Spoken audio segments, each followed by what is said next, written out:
Ada apa sekarang dengan motor-motor Jepang kali ini?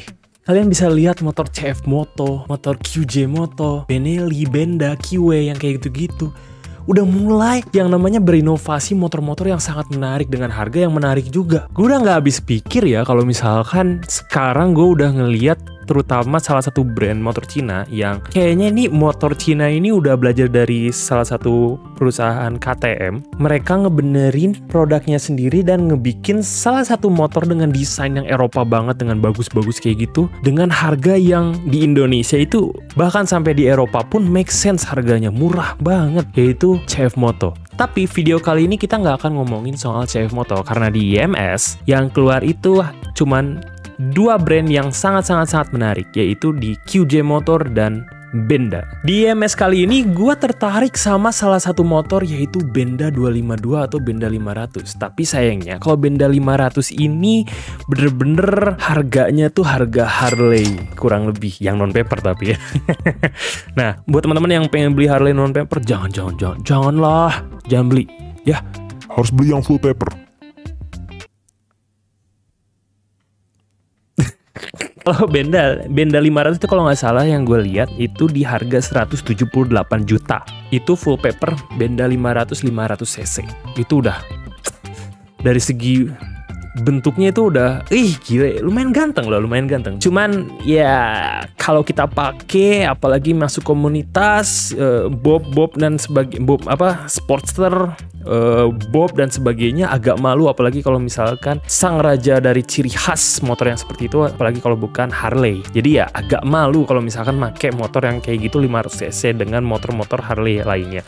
Cuman kalau fun, itu pasti motor fun banget, apalagi harganya juga murah ya untuk full paper gitu. Yang paling menarik itu adalah Benda 252 atau Benda 250. Itu motor mini banget, emang kurang cocok buat badan gue yang tingginya 180 cm untuk memiliki Benda 250 karena itu kekecilan banget, kayak Honda Monkey jadinya. Tapi hal yang menariknya adalah suaranya, teman-teman. Coba teman-teman dengerin nih.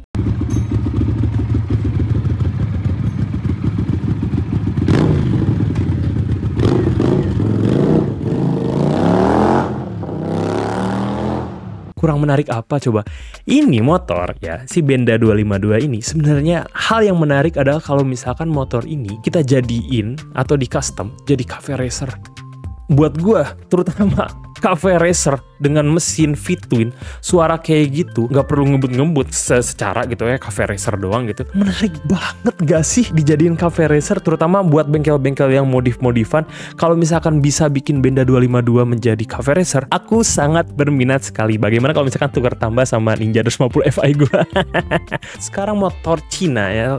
Kebetulan ketika gue ke IMS 2025 ini, gue ngeliat salah satu motor yang sangat super menarik. Walaupun dari desain bukan selera gue, karena kelihatannya kayak ada yang kurang gitu dibandingin CF Moto atau motor-motor Jepang yang lainnya. Yang gue kagetin adalah nih motor, satu QJ motor ini.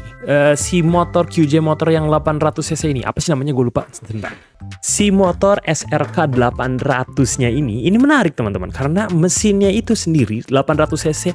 Ternyata mesinnya itu mesin MV Agusta. Bagi teman-teman yang belum tahu motor MV Agusta seperti apa, seperti ini.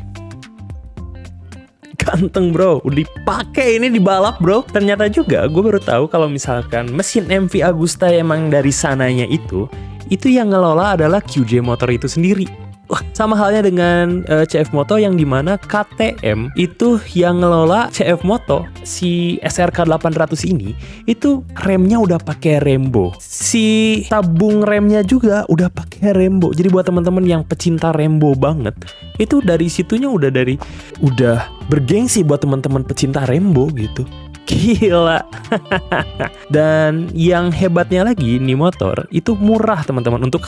Untuk motor 800cc ya emang sih pabrikannya belum tentu terjamin, belum menyebar luas juga di Indonesia. Tapi 800cc ini harganya di 200 jutaan, lebih tepatnya segini.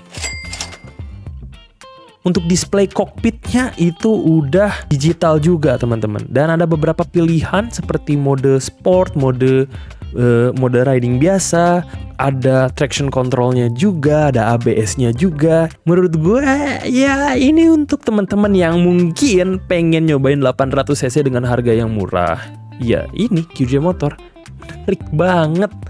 Walaupun desainnya sekali lagi itu bukan selera gua, masih tetap ya agak kelihatan, oh ini emang kelihatan dari produk Cina nih gitu. Ya balik lagi ke selera masing-masing kalau desain ya. Tapi kalau untuk tenaga ini udah lebih dari cukup untuk di Indonesia. Nggak kayak iya, sebel banget tuh sama salah satu motor paling ganteng tapi mesin purba tuh. Nah jadi gimana? Gila kan sekarang produsen-produsen selain motor Jepang tuh, walaupun masih agak sedikit kekhawatiran apalagi untuk after salesnya, cuman kita harus apresiasi bahwa mereka sudah memberikan motor-motor dengan harga yang menarik banget dan fitur-fitur yang nggak kalah juga sama motor-motor Jepang. Jadi gimana teman-teman? Apakah teman-teman akan beli produk-produk selain motor Jepang? Coba komen di bawah. Sampai sini dulu aja videonya. Terima kasih teman-teman sudah menonton sampai akhir. Kalau misalkan suka boleh di like, boleh di subscribe untuk membantu channel ini berkembang. Terima kasih teman-teman. Sigasik pamit undur.